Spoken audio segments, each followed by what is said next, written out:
Family movie premiere. Max Tyler's Daughters will do life with a lusty passion. He always hated being cute, but if it meant, you know, getting into bed with a girl, he'd be cute. We'll see Herve's commitment to needy children. He always loved kids, and it was kind of like the Jerry's kids thing. These were Herve's kids. He would do anything and everything to help them, to get them off the streets. If Herve hadn't been there for me, I would have probably wound up dead. We'll relive his breakthrough role on Fantasy Island. Prior to Fantasy Island, he was living in a car. When I said this script was for him, he started to cry. We'll examine his tragic downfall, fueled by alcohol. So I'd find him, you know, like passed out in the grass or passed out, you know, on the patio. A strange fascination with guns. He said, you know, your mouth is your weapon, and this is my weapon. And he picked up his gun and he cocked it and he put it right in my face. And a raging temper. He was liable to kick you in the shins or pull a knife on you or just, you know, you couldn't mess with him. You know, if somebody tussled his hair, he'd smack them. This is the story of an amazing journey from the peaceful countryside of France to the glittering heights of Hollywood to the black depths of self-destruction and despair. He was just so terribly misunderstood. This is a story about how the size of a man is measured by the size of his heart. This is the story of Herve Villechaize. Welcome to Fantasy Island. The true Hollywood story. The dream of being one of her life's ambition was to be a star.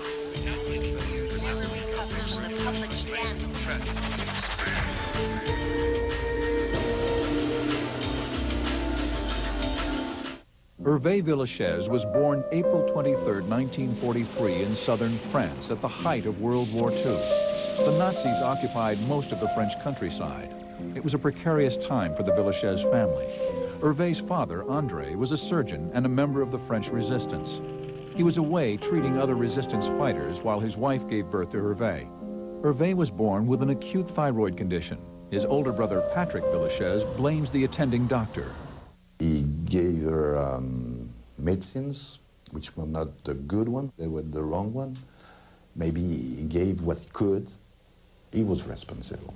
By the time Herve was 3 years old, it was clear the thyroid condition stunted his growth. Still, he was a beautiful, charismatic child. His eyes so deeply dark like coal. When he was looking at you, he was very proud. He never bent his eyes, never. After the war, Herve's father returned to private practice and moved the family to the town of Toulon on the French Riviera. Determined to cure Herve's thyroid condition, André brought the boy to specialists in Paris and England. From the time Herve was a toddler, he endured a battery of experimental treatments designed to cure his dwarfism. The treatments, which included injections of sheep bone marrow, were painful and horrifying for the youngster. Herve's father sought a distraction for his son. Cleverness of our father is to have put pencils, color pencils, and paintings in Herve's hand. Herve was something like 4, which meant that very, very early, he began to express himself, really. At the age of 6, Herve's paintings showed a maturity and an insight that far surpassed his years.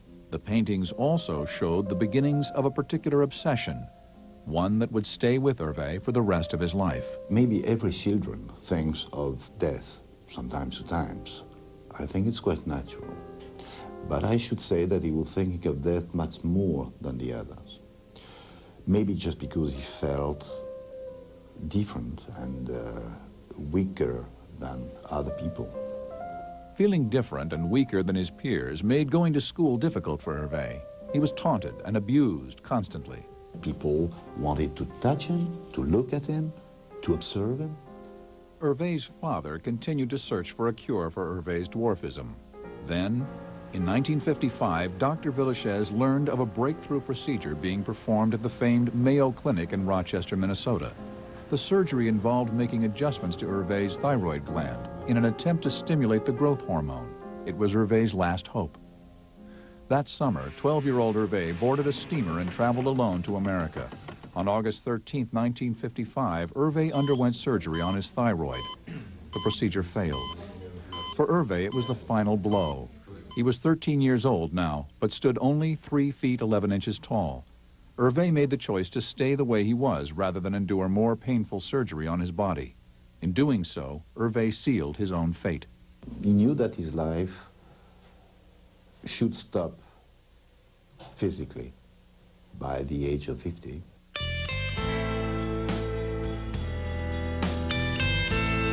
Coming up later, Herve returns to America with guns blazing. And he picked up his gun and he cocked it and he put it right in my face.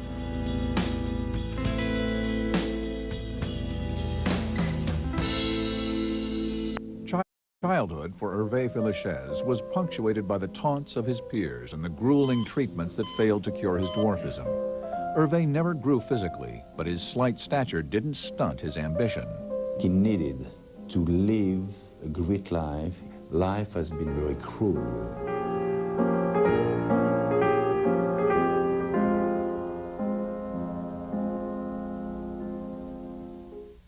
In 1957, 14-year-old Herve Villechaize was a prodigy. His paintings were already receiving national recognition. He was something like 14, and he began to make exhibitions. He had an exhibition in Paris, which was very important, in a big gallery, very well known. It was Volmar. In 1960, 17-year-old Herve moved to Paris with his older brother Patrick. Patrick took up acting. Herve began classes at one of the most prominent schools for painters and sculptors in all of Paris. And he went to a special place, very well known by the time, whose name was La Grande Chaumière. Herve took on the persona of a modern-day Toulouse-Lautrec. To make money, Herve provided artwork for book jackets and cafe menus.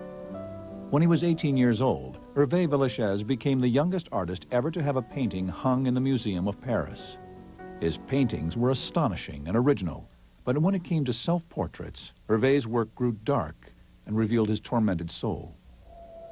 In the background of his self-portrait, he drew a shadow, and that was the shadow of the devil. The night he drew the self-portrait, Herve was drinking. When he ran out of wine, he began to consume turpentine. Candles were lit. A Bach fugue played on the phonograph. Patrick watched in awe as the crazed Herve produced a knife and attacked the portrait. And with rare violence, he cut the paper and said, "I hate you, I hate you, I hate you."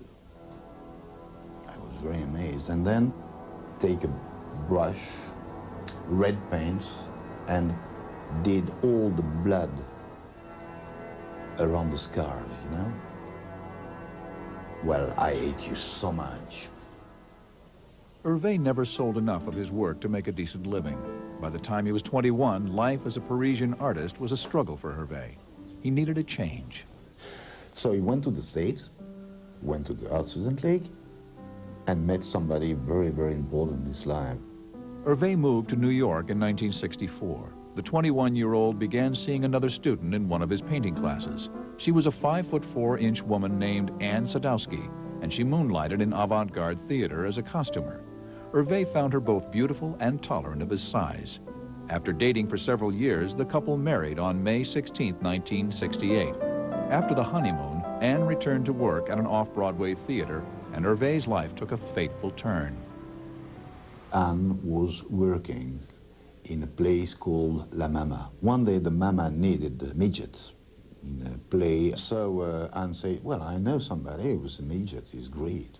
And he acted for the first time there. And I can trust they were quite amazed just because I know he was great. He was made for that. He was made for acting. The play, Gloria and Esperanza, became a breakout hit. Herve stayed with the show during its move to Broadway, and he garnered good reviews. But when the show closed, Herve returned to being a struggling artist. Always broke, Herve took some humiliating jobs. Actress and friend Mary Warrenoff. None of us had any money at that time. We thought we were going to be actors or artists, and we had no money. So Herve would get these sort of very wiggy jobs. This man had advertised for someone to clean his air duct for air conditioning. And he took Herve and gave him dust things, and then he put him in the duct, and he nailed the duct shut, and then he told him he'd meet him at the other end. When Herve got out at the other end, he was totally covered in black. All you could see were his eyes. And he was so disoriented, he forgot to ask the man for any money. Though good-paying jobs were hard to find, Herve never lost his joie de vivre. Herve was married when I knew him to Anne. And Herve also had affairs. Herve was not to be treated lightly. He climbed into a couple of beds, as short as he was. When he was with girls, he knew how to work it, sort of, like he was really cute. He always hated being cute, but if it meant, getting into bed with a girl, he'd be cute. Herve went on to perform as an actor in other off-Broadway productions and in minor parts with the New York City Opera. The more Herve acted, the less he painted, much to the disappointment of his family. I admire very much the painter. I don't know if I admire so much the actor. With his flagrant womanizing, Herve wasn't winning any points with his wife either. In 1970, after a brief trip to France with Anne, Herve returned to America alone. The couple separated and soon afterwards divorced. Herve was now alone, free to wander the big boulevards of the USA. He landed in Los Angeles in 1971. 29-year-old Herve began to live out some giant-sized dreams.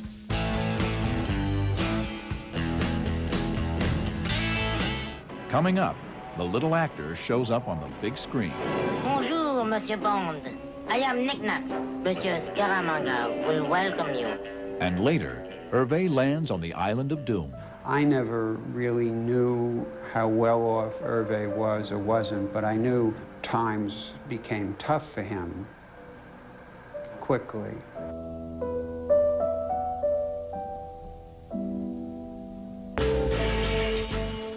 The diminutive Herve Villechaize found sanctuary from the cruelties of daily life with painting and later acting. Acting in particular gave Herve stature and boosted his ego, but his drinking and his temper nearly finished his career before it even began. Herve had a tremendous temper. Are you joking?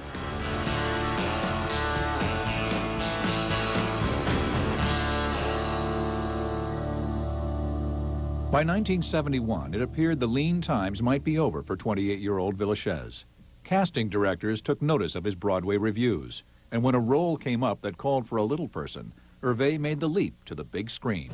He was cast as one of the criminal misfits in the comedy The Gang That Couldn't Shoot Straight. The movie starred Robert De Niro and Jerry Orbach. Just seeing Herve walk onto the set and watching him dressed up, in a good suit and maybe a hat, and think, there's a proud little man. He's as tall as he can get. It wasn't hard for Herve, who played a gangster, to get into character. He didn't want any big people picking on him. He was liable to kick you in the shins or pull a knife on you or just, you couldn't mess with him. If somebody tussled his hair, he'd smack them. Herve struggled with his French accent, which was thick as brie.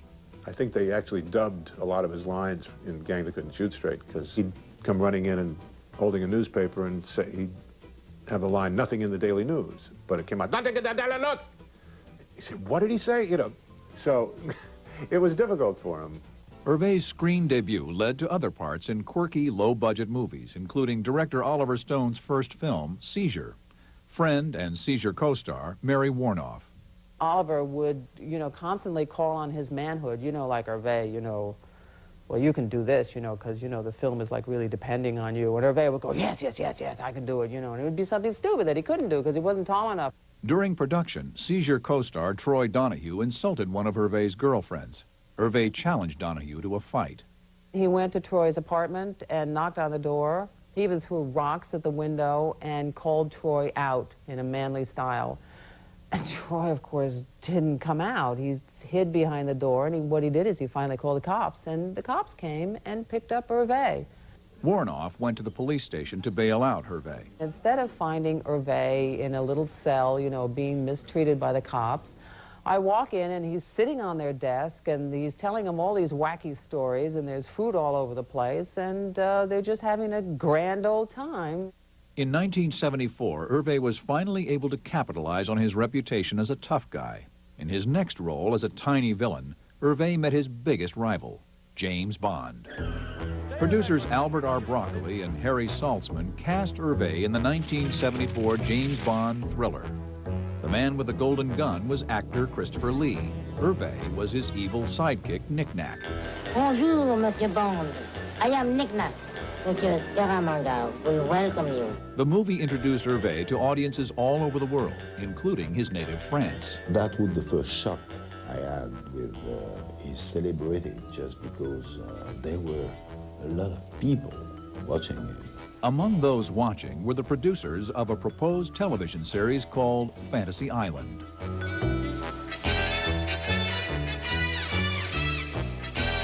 Coming up, trouble on Fantasy Island. His clothes caught on fire, and he had to jump in the water, and he didn't swim.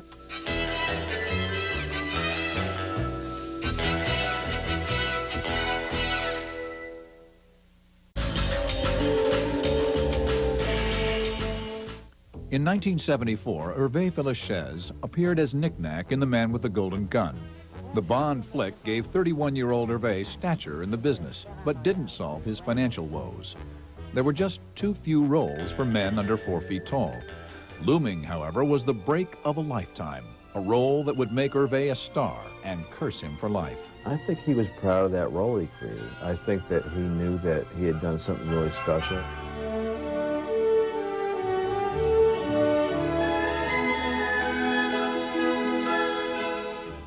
Although the Bond film boosted his career, Herve desperately needed another gig. Writer Mary Warnoff. You know, before he got Fantasy Island, when he was struggling in Los Angeles, he had to live in a little dog bed, from what I understand. Herve's dog days would soon be over. In 1978, producer Aaron Spelling and partner Leonard Goldberg huddled in Spelling's office to brainstorm.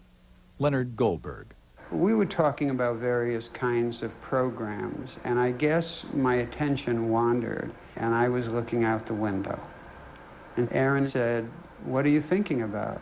I said, "Well, I'd rather be on an island with Charlie's Angels than sitting here with you guys. Don't take it personally." And there was a silence in the room. And suddenly, Aaron said, "Wait a minute. This could be something." Goldberg's daydream became a pilot entitled Fantasy Island. Veteran actor Ricardo Montalban was cast as Mr. Rourke, and the producers surrounded him with beautiful island girls in a splendid setting. The only thing Rourke needed was a sidekick. The producers turned to Herve. We didn't even know where to find him, but we checked through SAG, and we got an address for him in Hollywood. The job offer couldn't have come at a more opportune time. I remember to this day, we sent him a script, and the driver came back and said to me, "Mr. Goldberg, you know, he lives in a section of Hollywood that I was afraid to get out of my car, in an old boarding house with some drunks lying on the steps. It was horrible." And I went in and I asked for him, and he came down, and when I said this script was for him, he started to cry. Fantasy Island premiered on ABC on January 28, 1978. The series was an immediate success. Viewers were swept away by the show's exotic setting and the island's guilt-free pleasures. Tattoo became television's most famous sidekick. Herve was being paid $25,000 per episode and was suddenly rich and famous. Bodyguard Mary Beth Becker. At that time, he was the most recognized personality out there. And people loved him. Yeah, children loved him, so they had a tendency to gang around him. And he was very kind to them, though. He was very good with his fans. Brother Patrick Villechaize got a full dose of Herve's fame from a Vegas cab driver. Do you know a famous French actor whose name is Tattoo? And stupidly, I say, "Yes, I know, it's my brother." And suddenly the cab brakes, you know, the cab brakes. The guy turned over and said, "No."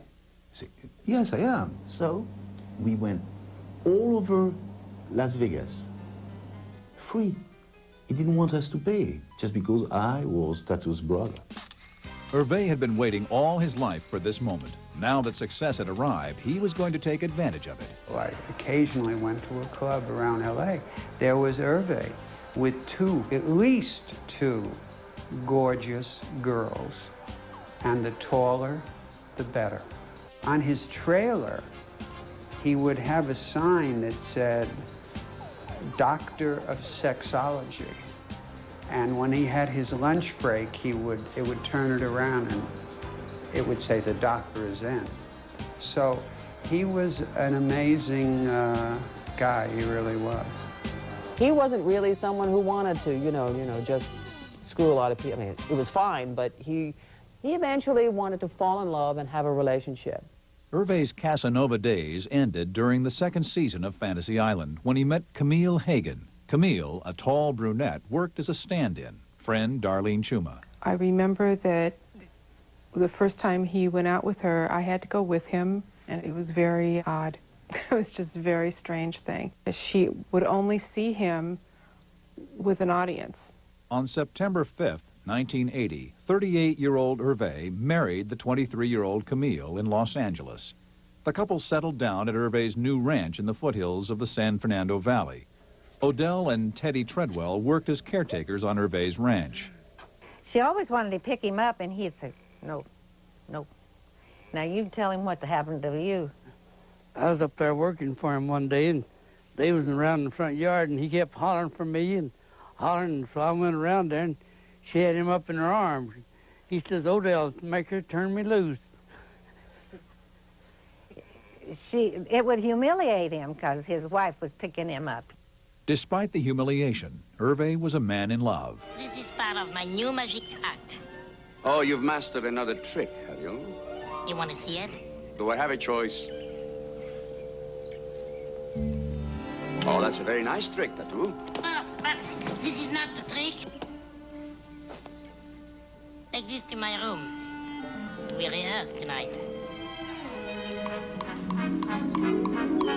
When Herve wasn't greeting planes on Fantasy Island, he spent time working with troubled teenagers. The kids were headed for the wrong side of the law. He'd go out on these stakeouts, and he'd lay down on this ground in the valleys. You know, we live out here in this real rural area, and he'd lay on the grass or under the trees or wherever, and the police would be alongside, and so when they'd catch these kids, he'd beg them, let him take them and clean them up. Former runaway Jana Mobley. And my father, he's a big guy. He is. He's got huge hands, but Herve, he faced him down and asked him, why do you do this? And he saw the violent side of my dad. It was really astounding that this little guy would go and protect me like that. It made him feel good about himself when he could help someone. And that was his whole thing. He said that he'd been helped when he was younger, and he just wanted to give something back. If Herve hadn't been there for me, I would have probably wound up dead. But when Herve played knight in shining armor, his wife Camille never approved. When she came along, he lost interest in a lot of things.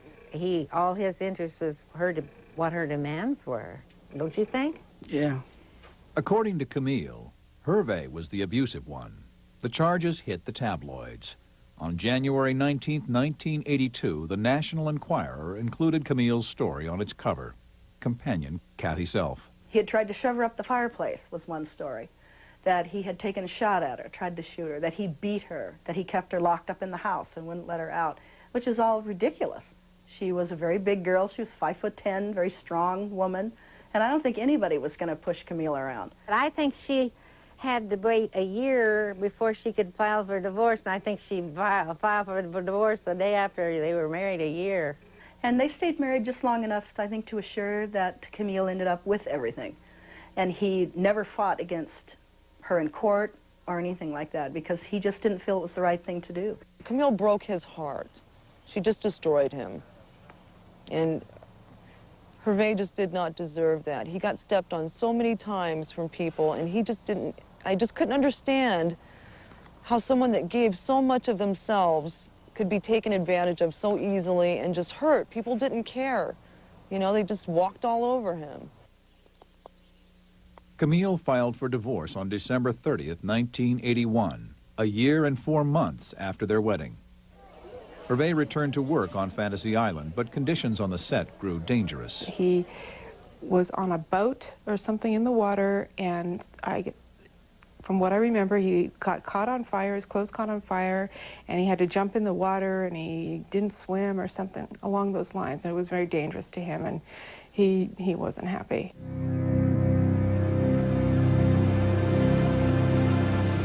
Coming up, Herve fears for his life. A person would call and threaten to kill him or break his legs.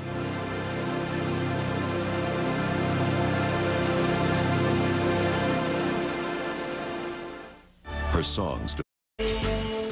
Herve Villechaize's personal life was in a shambles after his breakup with second wife Camille. By 1982, the Fantasy Island set was no paradise either. 39-year-old Herve was becoming dissatisfied with his role, and he didn't care who knew it. I want to be on an island without Ricardo Montalban.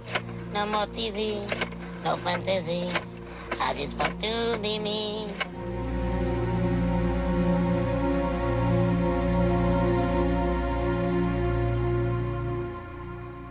For Herve, the role of Tattoo was chafing. He felt underappreciated by the producers. Against the advice of his management, Herve began complaining to the press. Publicist and manager Sandy Brokaw. Herve was an alchemist in reverse. He took what I saw as a golden opportunity and he turned it into crap. Herve demanded a salary on par with his co-star Ricardo Montalban. Over the years, producers acknowledged Herve's popularity and made salary adjustments, but ultimately they felt his role was that of a sidekick and nothing more. Fantasy Island producer Leonard Goldberg. I couldn't help thinking about what the driver told me and how he had cried when he got the script. But a year and a half later, $25,000 a week wasn't enough money for him. When their demands became unreasonable, then we would just say goodbye. On April 6, 1983, Herve was dropped from the show. I just was stunned because I'm thinking, you know, you're never going to make this kind of money again. I mean, this is a gift from God, and you've spit on it. On the surface, Herve didn't appear to give a damn. He threw himself into his philanthropic causes. Friend and fellow humanitarian Edward Artis. And he'd see a disaster someplace or read about it in the paper, and he'd get on the phone, Edward, we need to go do this. And I don't mean to paraphrase him, but he was a wild man with that. He'd call me in the middle of the night. Herve worked with Liga, Spanish for League, an alliance of physicians who pilot small planes to remote areas of Latin America to perform corrective surgery on disfigured children. Herve would accompany the doctors on their hazardous missions. He even assisted on some of the medical procedures. A little girl and her father walked up, and she had a massively deformed face from a hair lip, and the doctors took pity on her. They were going to do this thing, but the clinic was already closed and we couldn't get back in there. So the little hotel that we were staying at had a pool table, and Herve got up on the table and held the girl's head, and I sat and held her hand, and the doctors did this hair lip surgery with local anesthetic under a Tiffany lamp. Even on his missions of mercy, Herve found time to minister to beautiful women. He says, there's so many choices, so many women, and so little time. I said, well, let's just play Spin the Midget. So he'd get down on the floor of his back, and we'd just get the girls to stand around that wanted to take him out to dinner and go dancing and, you know, clubbing and whatever, and we'd spin him. And he'd go, oh, tick, tick, tick, tick, tick, tick. He'd make a little clicking noise like a roulette wheel, tick, tick, tick, tick, tick, tick, tick. And whoever he was pointing to would take him out to dinner and whatever else it transpired was they were on their own. While Herve roamed the world, his acting career stagnated. Hollywood has never had many roles for little people, but Herve blamed his slump entirely on Fantasy Island producer Aaron Spelling. Herve seemed to forget his own demands led to his termination. Herve expressed his frustration during a strange nightly ritual. Assistant Roger Neal. After he had been drinking, he would get very angry, and he was angry once a night at Aaron Spelling for kicking him off of Fantasy, or firing him from Fantasy Island. We would go home, he would put on a tape of himself, he would watch an episode of Fantasy Island. He would be screaming at Aaron Spelling, and he would be cursing him and saying, how could you have done this to me? You ruined my career. To make matters worse, Herve's lifelong love affair with wine turned into an obsession. His drinking usually began around 5 o'clock with white wine at his favorite restaurant, Café Francais. He normally had 2 bottles of Beauvais Sauvignon a night, I'm remembering, and he was about 85 to 90 pounds. So for a regular-sized person, that's a lot, but for someone his size, that was really a lot. Now, that can pose a problem, because if you drink 10 glasses of wine, that's 20 glasses of wine. I was told you don't drink at all. Now for a Frenchman, that's pretty hard. Herve also began to indulge another obsession, guns. Villechaize loved to hunt and target shoot. He even invited friends to use his 8x10 Glossy for target practice. Personal Secretary Michelle Ticky. Oh, he's sitting there aiming for his heart, and we're all just aiming everywhere for his head. And by the time we got done with it, it was pretty shot up, but he was like the marksman of us all. You know, he couldn't miss. In the spring of 1984, 41-year-old Herve began receiving sinister, anonymous phone calls. A person would call and threaten to kill him or break his legs, whatever. Herve began carrying a pistol at all times. And I heard it on the speaker for myself over the phone at the office. So for me and him to hear this man talking to him, telling him, hey, you better watch out or else, you know, what are you going to think? And for a 3'11" man to try to protect himself to a 6-foot grown man, you're looking at a little kid fighting with an elephant. The threats were apparently from the jealous lover of one of Herve's girlfriends. But before Herve could prove anything, the calls stopped. A terrorized Herve continued to carry a pistol, a habit that nearly resulted in tragedy one drunken night in 1984. The incident began when Herve accused publicist Roger Neal of betraying his trust. He said, come over here. And, you know, like a dummy, I walked over to him, and I was, you know, very close to him. We were just face to face. And he said, you know, your mouth is your weapon, and this is my weapon. And he picked up his gun, and he cocked it, and he put it right in my face. And he was drunk, and the gun was literally to my nose. It took me 20 minutes to talk him down. When he put it on the table, I grabbed it, and I flung it across the room.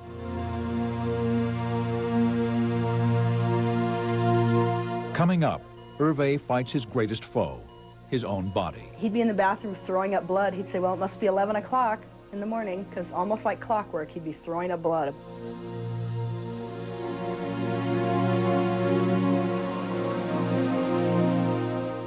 But Villechaize deluded himself into thinking the gravy train would never end. By 1984, Herve's career had stagnated, yet he continued to donate to humanitarian causes, drink fine wines, and live the money-draining lifestyle of a Hollywood star. He would pick up enormous tabs. It would be $500, $600 just for a meal.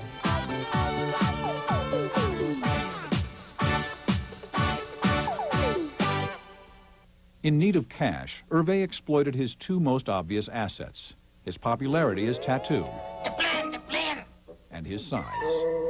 Mini donuts. And to make that an even bigger deal, we need the money mini. Mini money.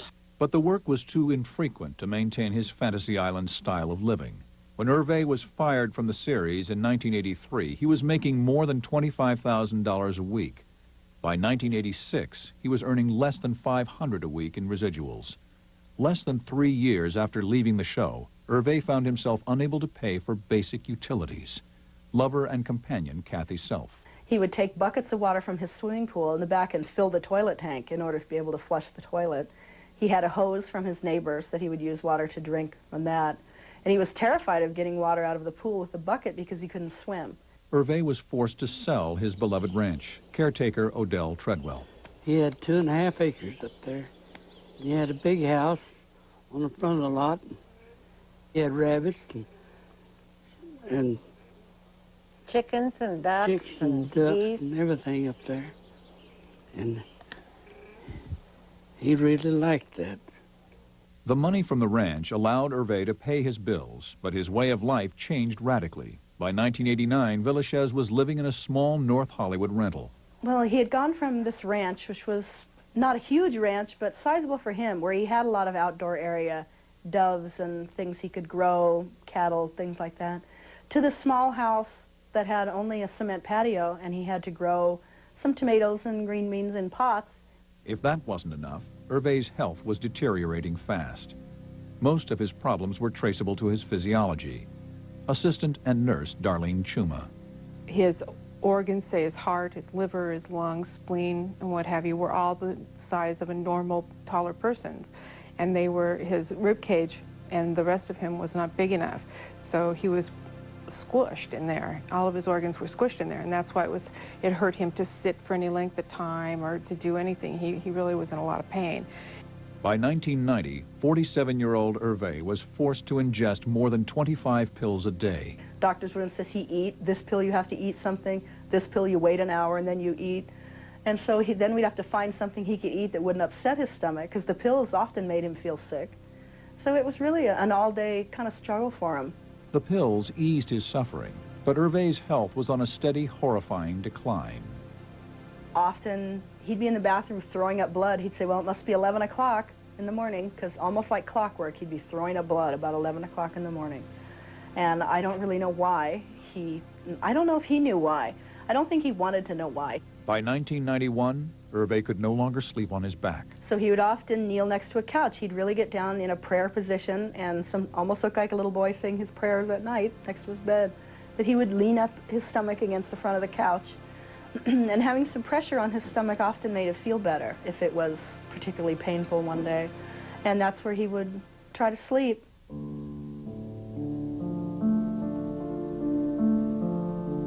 Coming up, Herve decides to stop the suffering. And the door was open. I could look out and see him lying out on the patio.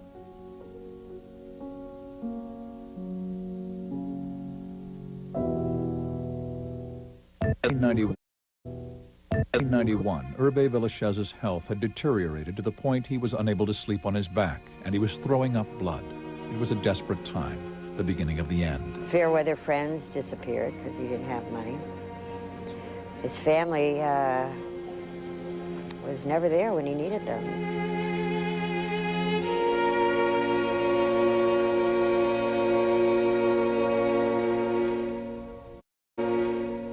Herve always stayed in frequent telephone contact with his family and went to France to visit them when they were sick or in crisis. Villechaize was deeply saddened when they did not reciprocate. One of his brothers had a nervous breakdown or a heart attack, something serious. He was on the next plane to go over to make sure he was okay. When Herve got sick, there was nobody there. Brother Patrick felt emotionally unequipped to come to Herve's aid. Each time I see people weak, sick, dying, wounded, I can bear that. I'm unable to speak. I could have been there, just there, not saying a word, not having a gesture, whatever, but being there. And I wasn't. For Herve, the most devastating part of his illness was the steady loss of his independence. Herve, who never let his undersized body hinder his ambitions or free spirit, became a prisoner of his condition. Lover and companion, Kathy Self. He was a wild Mustang, very proud person. So when the last few years he needed help doing everyday things like getting dressed and taking a bath and stuff, it was horrible to him. With each passing day, Herve's condition grew more disabling. As a child, his father told him that it was rare for dwarfs to live past 50. On April 23, 1993, Herve Villechaize celebrated his 50th birthday. Herve knew he was not going to get better. His medical condition was not going to change. It could only get worse.